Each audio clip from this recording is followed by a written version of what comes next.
the Fade 5 podcast with Brad Evans and Nate Lundy. Race your bets, your jack wagons. Brad the Big Noise Evans here, joined by the good sir Nathaniel Lundy. Tis indeed the Fade 5 podcast. How's your college football season going so far? Are you profitable? Are you profitless? Oh, don't worry. It doesn't matter what side of the ledger you're on, because we're here to make some college cash. That's right. Week one, full of meaningful games. The action's already been hot. The Nebraska-Minnesota clash on Thursday night was hair-raising, to say the least. It was a thriller, a dramatic win in the end for the Golden Gophers in front of the home faithful there in Minnesota. So let's make some of that college cash and dive in on some of the favorite action available this weekend, or maybe on Friday night, or on Sunday. There are games that are going to be played because the NFL doesn't kick off, of course, the Lions and Chiefs next Thursday night.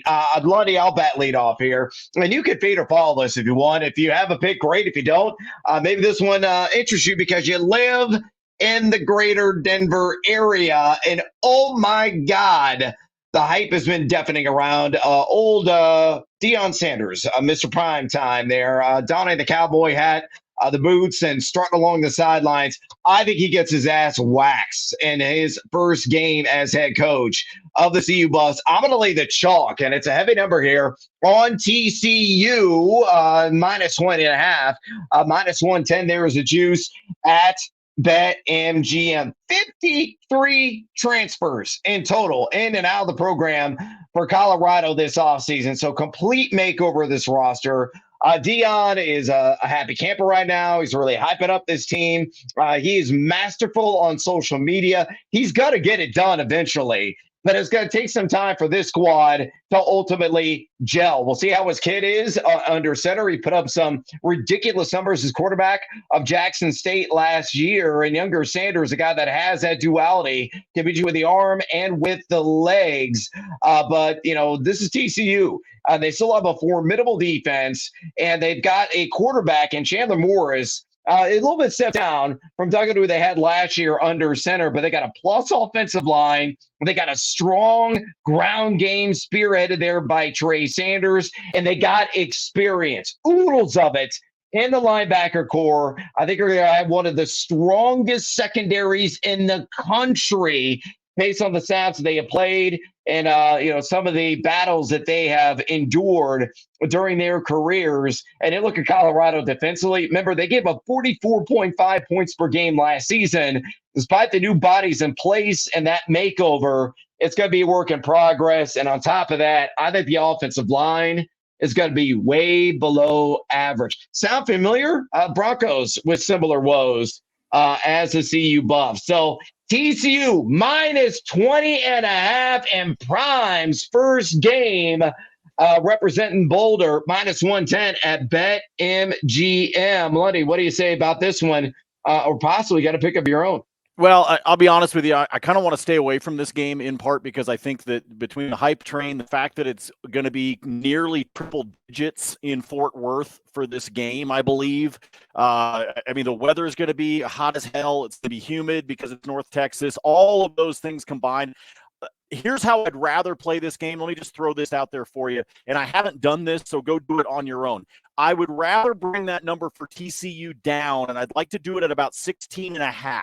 Okay. Give me that option for a 17-point win by TCU. I'm thinking round numbers here. I'd rather bring that one down and then snag the total and bring that one down and play the over, because I do think there's going to be a lot of scoring in this contest, particularly and potentially by TCU. Then I could see CU doing that backdoor cover, Brad, in the fourth quarter when TCU takes their foot off the gas. So that's why I don't trust the 20.5. I'd rather pull it down. So this to me is a great opportunity to do a same game parlay on this one. Bring the spread down, bring the total down, then take the favorites and take the over. That's where I'm going to lean with this one. I don't think I want to do just the standard line. I think I'd rather do a two-legger on a same game parlay. Let me give you a three-legger. Oh, three. Uno, dos, tres. 3 is the magic number. This is for tonight's action, by the way, between Louisville and Georgia Tech. So follow me on this one again. It is a 3-legger. I'm going to bring the spread up by a full 10 points. Give me Ja Tech. Give me those Jackets plus 17.5. Yes, I am boosting that one big time. Then let me take the total up to 57.5, and I'm playing the under on that one. So I'm buying myself a little bit of a cushion. I actually kind of like the under as it sits at 49.5. I'm going to buy myself a cushion and play the under on there. And then that still sits at minus odds. And you know me. I'm greedy. I can't help it. And so I'm going to take Georgia Tech to score 14 points. I just need Georgia Tech to get me 2 touchdowns on the board at some point over the course of the contest. So I'm taking Ja Tech plus 17.5. I'm taking the total all the way up to 57.5 and playing the under. And then I need Georgia Tech over 13.5 on their team total. If I put those 3 legs together over at DK, no bonus, no nothing, plus 105.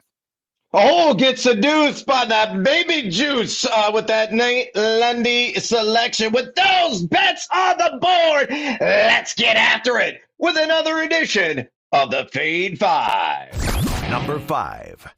All right, numero cinco on the countdown. Hey, there's still action going on the diamond, so let's break out the bats and hopefully crack one into a gap with Triston Casas of the Boston Red Sox. Give me the over. I need a RBI, 1 ribby against Kansas City, and most importantly, Jordan Lyles, who is lousy to say the least. He's been that way for much of the season. Look, Casas, he does have a history against Lyles. Faced him earlier this season, went 1 for 3 and hit one over the damn fence.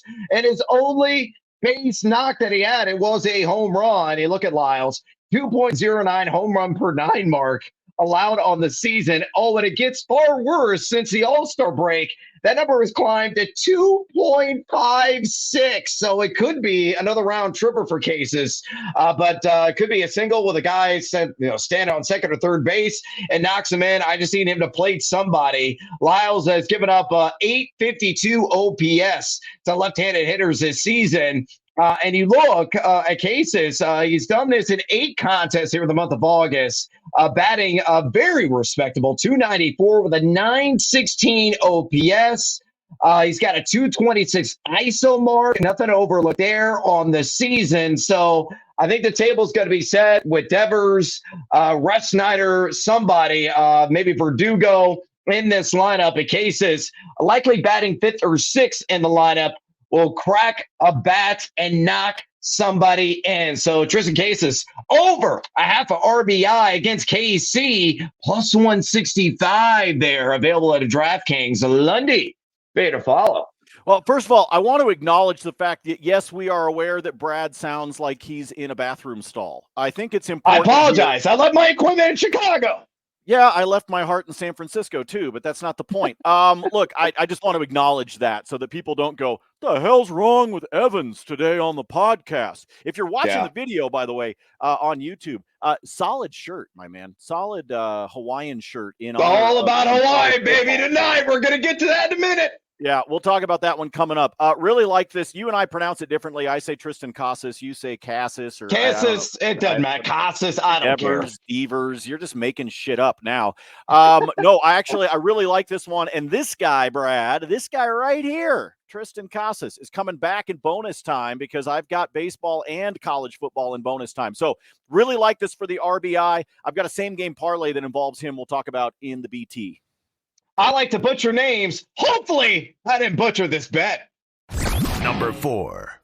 All right, numero cuatro here on the Fade 5 podcast. Let's go to the co-ed gridiron and lock in a wager in the land down under. Fresno State traveling to West Lafayette and taking on Boiler Up in Purdue. And I like the under here on 47.5. Minus 110 at BetMGM. Former Fighting Illini DC Ryan Walters is now the esteemed head coach of Purdue, and he is very defensive-minded with his 34 defense that he has installed. a guy that, I think is going to have an outstanding level of success, at least on the defensive side of things, given the holdovers from last season, knowing, too, that Purdue was top 50 in pass defense and top 50 in the nation in rush defense 1 year ago. Now, offensively, Hudson Card's going to be at quarterback. The transfer coming in, they got a plus offensive line. And most importantly, I think really plays into this wager, they have excellent running backs, and they can control the clock, control the game, and eat away some of that precious time to reduce the total in the end. You look at Fresno State. I got Mikey Keene, the transfer there from UCF, at a quarterback for them. Very good offensive line as well. I got 4 starters back, but 7 starters and key players back on defense that ranked number 23 in the nation last season and passed D, surrendering just 20.5 overall points per game. So points shall be a premium there in West Indiana. Give me Fresno State, give me Purdue on the under 47.5, minus 110 at BetMGM. Lundy, fair to follow. What happens when you go out and hire a former defensive coordinator as head coach? Said coach wants to be able to make a statement in his first game. So yes, this is a very smart play to be able to take the under, because I know this is one of those like intangible things about betting, but I believe it. Whenever you see somebody that gets elevated, if it's an OC, they want to come out and just score points for everybody. It's like Oprah. But then a defensive coordinator, you know that a DC wants to come out and be able to say, hey, my defense is going to be solid. We're going to do this. So I know it's kind of a weird intangible betting thing, but when I see somebody do that, I think it's true in the NFL, by the way. When you see somebody get elevated, depending upon which side they came from, their first game, they want to come out and show up. So between Fresno State and Purdue, I like this. Play the under 47.5. Smart play. Live in the land down under. Fresno State and PU. Number 3. All right, no more trays. Let's go ahead and pour a tall glass of the love juice because the tequila buzz is going to be hitting hard when this sucker kicks off at 10 o'clock Central, 11 Eastern, a much earlier time and one you can maybe stay up for on the left coast. But I love Hawaii. On Friday night, we were taping the pod on Friday morning, and I love Hawaii specifically on the over total points scored in this game against Tank Williams, Stanford Cardinal, my buddy, and that number being 26.5 points, minus 120 at DraftKings. Invest all day on this. And early bonus time, Lundy. You could take the over at DK on 3.5 total touchdowns for Hawaii, and that's plus money. And I think that's worth debating every way, shape, and form if you do like this over as well. But anyway, zeroing in on just the total points, Hawaii, I think really showed out last week in week 0 of their matchup in Nashville against Vanderbilt. They scored 28 points in that game. And more importantly, Braden Shager was money in the bank at quarterback. He completed 77.1% of his attempts for 351 yards and 3 touchdowns. You look at Stanford, they have one of the worst defenses in college football, all of last year. A team that gave up 32.2 points per game on defense. They were very bad against the run and just so against the pass. Don't have a whole lot of leftovers, holdovers from last season on the defensive end, so not a whole lot of experience there. And give me Timmy Chang's nature offensively. He's going to spread them out, and he is going to run and shoot you to death, which means I think Hawaii, win or lose, doesn't matter to me, and I think they could win this game. I kind of like them on the money line at plus odds. But the best bet on the board on this late night after dark special, give me the Warriors over 26.5 points against the Cardinal, minus 120 at DraftKings. Lundy, fair to follow. I'm going to be honest with you. This one makes me a little bit nervous because of the weather forecast. Okay. It's supposed to be windy. Breezy. Yeah. Yeah. It's, I mean, and they're saying anywhere from like 15 to like gusts to 30 kind of thing in this game, which makes me a little nervous on what you're talking about. For example, I would not do the over 3.5 touchdowns. I just wouldn't. I don't trust that one in the weather. I know. You suck it, Evans. Look, I understand it's plus odds, but I'm not doing it. I don't trust it. I don't trust the 3.5. I don't think they can get over on that touchdown mark. So that's where I'm going. On my end, Brad was frozen in this position, by the way. This was great. He was like this. He just had his drink up and was frozen on the screen. That was an odd place for the video to decide to freeze in the middle of the podcast. Oh man, because I do really like Hawaii tonight. I actually do.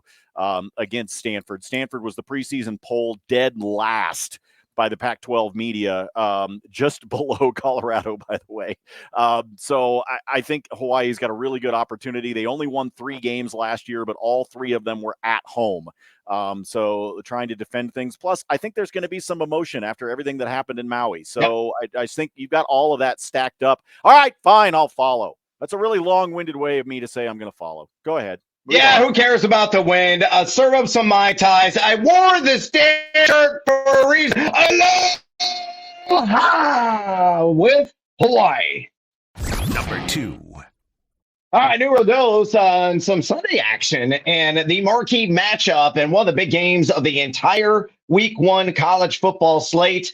Florida State and those Seminoles taking on LSU and the Tigers. And I like Florida State to win this game straight up. I'm going to take them on the money line. Plus 120 there at DraftKings Sportsbook. Jordan Davis is a ultimate Swiss Army knife at quarterback for this FSU team. Get it done with the arm, get it done with the legs. And he has got a wide receiver, Johnny Williams, who's 6'7". You want to talk about wingspan? He's got one of a condor, and he is going to be a tough dude to contain despite the speed, the athleticism that LSU always possesses. A Florida State D line, one of the best on paper in the nation as well. Just a nasty unit, and it's all about who wins in the trenches. And I think Florida State will have a slight advantage there. LSU's offensive line, a little bit questionable, according to a lot of the insiders, beat writers, people that really follow the SEC and this team closely. They've got a terrific defensive line of their own. They're going to put a lot of pressure on the pocket, no question about it. Very strong stable of running backs as well, but I think they're going to get gobbled up by that Florida State front line. And again, Davis, given the duality, will be tough to contain here in the end. That's why I feel the Seminoles chop, and win this game straight up against LSU. Plus 120 available at DraftKings. Lundy, pay to follow. You're getting seduced by the juice. I see it. I see you sitting there. You're like, got a little ACC, got a little SEC. I don't know. Both of these schools could be in the Big 12 by now. I'm getting really confused. I don't know where everybody is playing and who they're playing anymore. But remember, I'm a school without a conference. So I think I like this one because I do think they've got an opportunity to be able to beat LSU. I think I probably would rather go some standard juice and take them with some points, but I see where you're going. I see where you're going with this one. Florida State, get it done! Take down LSU and get that marquee victory to begin the year. Number 1. Oh boy, yes, I'm doing it. Game in which I will be in attendance at, sitting in upper deck on the west side, right around the 30-40 yard line at Memorial Stadium in Champaign, Illinois, on Saturday night. But I am taking Toledo, and I'm going to make this as bittersweet as possible against my Illini. The Rockets plus 9.5 on the line at minus 110 at BetMGM, and I think it's too many damn points. Daquan Finn is an exceptional quarterback, experience, and that is the name of the game of the Toledo team, where the offensive side of the ball or the defensive side of the ball. Very popular pick to take the MAC title this year, and a team that may only lose a couple of games at most on the entire season. They can run the table in the MAC. I think that's entirely realistic. Team that has an exceptional secondary, very strong group of linebackers as well. And you look at on the ground with Stewart, they average 5.7 yards per carry. And that'll be really the story in this game. Can they establish the run and compete against Illinois? Because Illinois arguably has a top 5 defensive line, not in the Big Ten, but in the country. Extraordinarily talented group of guys, many of whom are going to be playing on Sundays here in short order. That is the strength of Illinois. Another strength of Illinois, it's Brett Bielema, so you know the offensive line is going to be an upper echelon unit, and that is certainly going to be the case. Luke Altmaier, the transfer from Ole Miss, this is first start in an Illinois uniform. We'll see how he looks. He's looked great in practice, but will a transfer with the real bullets are flying? They're going to go full-blown RBBC, but that secondary, there's some talent there, but relatively inexperienced at the D1 level after Devin Witherspoon, of course, exited the ILL and got drafted by the Seattle Seahawks there in the first 10 picks of the NFL draft. So, again, sorry, Illinois fans. I'm going to be there rooting for my ILL. I may paint the body orange and blue. I'll be there in attendance. May have a few beverages beforehand, but I don't think they cover. I got Illinois by 7. That's why I'm on Toledo plus 9.5, minus 110 at BetMGM. Lundy, don't you dare say I'm not an objective gambler. Fade or follow? Oh, you're an objective gambler because I'll tell you right now, folks, take San Jose State with the points against Oregon State on Sunday. Oh, totally agree. Take them against Oregon State. And the Beavers are going to win that game. My squad's going to win that game. But San Jose State's going to keep it close. And there's actually a whole bunch of betting history that points at that. Teams that play in week 0 that then play a team in week 1 that is playing their first game of the year, that underdog that played in week 0 has covered roughly, I want to say it's about 55% of the time that team winds up covering because they've got a game under their belt, regardless of how they looked or anything like that. And San Jose State started against USC, for crying out loud. So I like San Jose State to cover against my Oregon State Beavers on Sunday. Same logic here with Toledo. Brad's objective with his betting. I'm the same way about Oregon State. So I'm with you. Both of us are going against the spread with our teams, even though we think they're going to wind up winning. And last time I saw Oregon State was favored by 16.5. I think Oregon State wins it by somewhere between 10 and 14. So that's why I'm on the Spartans taking on my Beavs. ILL, please win, but yeah, do me a favor. Don't cover as well. All right, Lundy, let's move on to bonus time. What else you got on the slate? College football, Major League Baseball, pickleball. Again, you can wager on it right now at DraftKings. Give me a bet. What do you got? I'm not betting on pickleball because I told you I don't trust those old ladies that there's not some collusion going on prior to showing up as they're getting white wine drunk before they're playing. Let me roll a few of them at you here. Let me stay in college football here for a minute, just because that has been the majority of our theme, but I do have some baseball for you as well. Let me go with a couple of contests tonight. I talked to you about the weather with that game in Hawaii, the idea of leaning towards the under and all of those kinds of things. So in this particular case, give me Hawaii plus 10.5, and I'm going to take the game total up to 60.5 and play the under of those two. Do that at DraftKings. Again, it's baby plus odds, much like I was talking about with Georgia Tech and Louisville, but you get yourself to plus 105. Also want to point out, those of you that use DraftKings, they have a boost tonight, a 50% boost for a live bet if you're up late watching this Stanford and Hawaii game. The reason I bring that one up is Brad and I both really like Hawaii in this one. So if Stanford happens to score first, I'm not so sure that I'm not using that live boost from DraftKings to jump on Hawaii plus the points, whatever it is. So if the Cardinal wind up scoring first and all of a sudden Hawaii's catching even more points than they are pre-kickoff, that might be a good use of that live boost at DraftKings. Another one for you in tonight's college football action. Central Michigan and Michigan State are playing. It's all about the directional schools on Thursdays and Fridays. That's what we've learned here. So between Central Michigan and Michigan State, here's another two-legger where I'm going alt on it. Give me Central Michigan plus 21.5. Just keep it within 3 touchdowns, for crying out loud. That's all I need. Keep it within 3 touchdowns. The spread, by the way, is 14.5. So instead of 2 touchdowns, I just need them to keep it within 3. And then I'm bringing the total down to 37.5, and I'm playing the over. Putting those two together, again, baby plus odds, but I'll still take plus odds. That's how we build the bankroll here in week 1. That one is also at a plus 105. Tomorrow, highly likely that I will be in attendance at this particular contest up in Laramie, where the Red Raiders of Texas Tech will be taking on the Wyoming Cowboys. Give me Tech and lay the 14.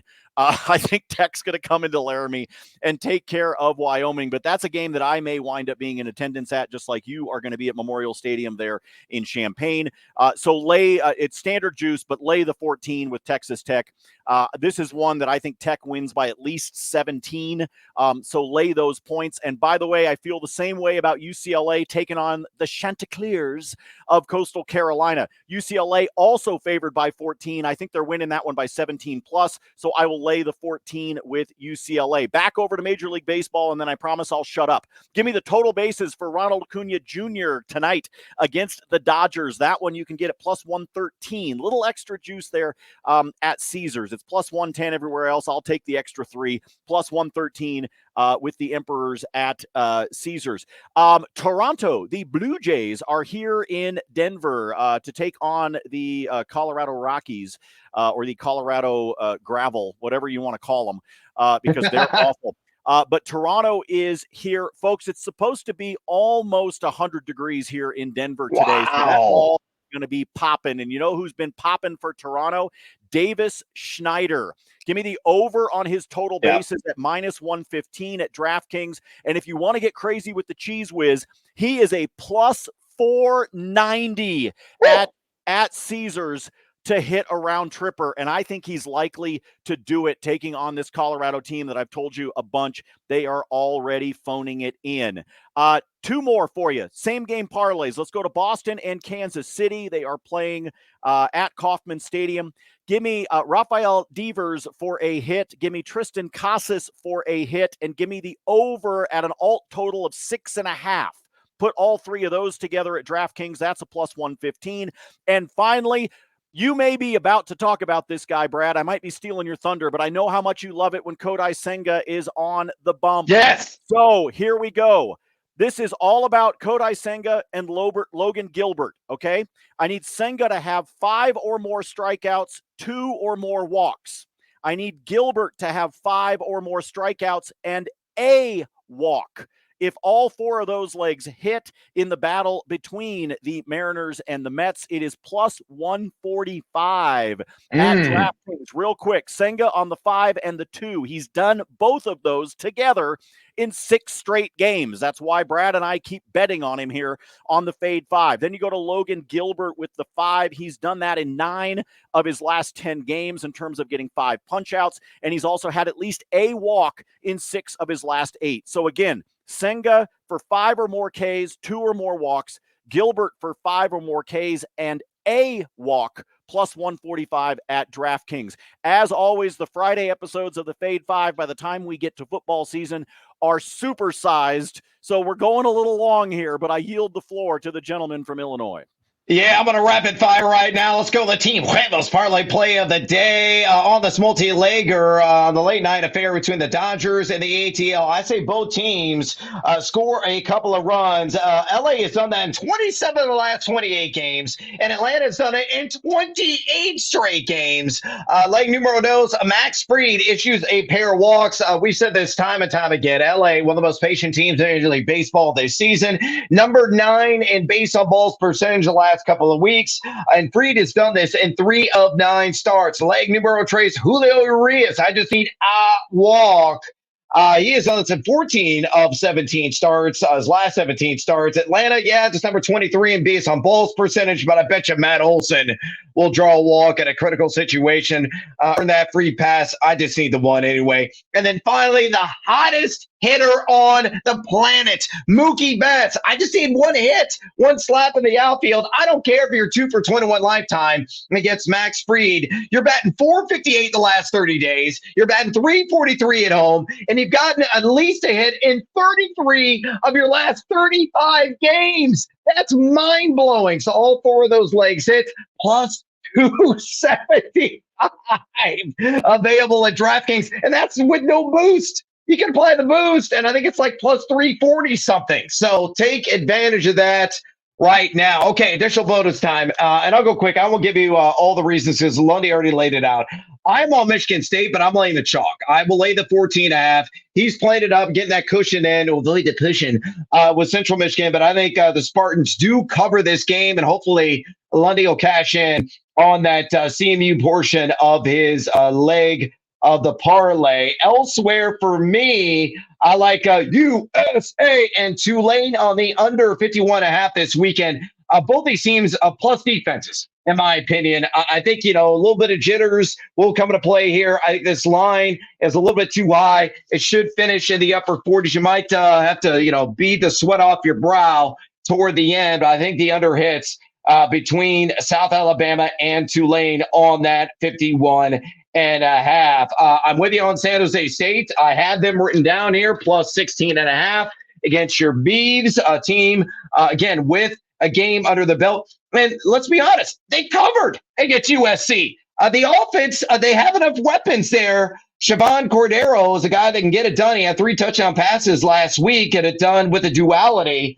Could throw Oregon State off at times, so they got a really strong ground game. But back door is always open when you have these large lines. And I think San Jose State Spartans will kick in that back door and score the cover plus 16.5. Yuri Perez on the diamond night. I'll take the over plus 105 on 5.5 strikeouts against Washington. Had a half dozen the last time he faced the Nats. I know the Nats are number 25 in K rate here the last couple of weeks, but Perez is just straight up nasty, gnarly with the stuff that he brings. He will punch out 6 again and cash in on that one. And then finally, with 2 more for you. Justin Verlander gets the win against New York. He's faced the Yankees 3 times this season. He is 1-1 with a 1.42 ERA, and a guy that is really twirling the rawhide just at an incredible rate right now. He has won 4 of his last 5 since joining the Stros with a 2.79 ERA. The Yankees suck. They're number 22 right now in total runs scored the last couple of weeks in Major League Baseball. Houston, number 4. He'll get the run support. I think Verlander gets the dub again against the Bronx Bombers at plus 165. And he won SGP, the Hawaii game. Again, I wore the damn shirt for a reason. Let's do this. I don't care about the win. I believe that the Rainbow Warriors are going to come out and handle business. On this SGP, I built this at BetMGM, and they got a parlay boost available there. I got Hawaii plus 13.5. I got Hawaii to score 20 or more points. I have the over on the all total of 45.5. And I have Shager to throw for 250 yards with that boost at BetMGM. Lundy plus 217. Step on that, Mai Tai suckers. Oh, that is sexy. Oh, very sexy. We actually went up to the bar there, poolside. We grabbed 2 Mai Tais. We were like, you know what? Save me the trip. Give me them both. Give them both to me now.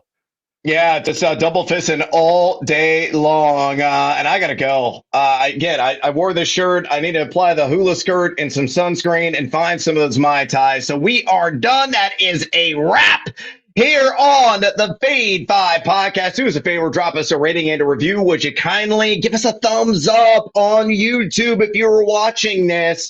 Helps us out tremendously. Also, fade to follow us on the Twitter, the X, whatever bullshit it is that Elon Musk calls it.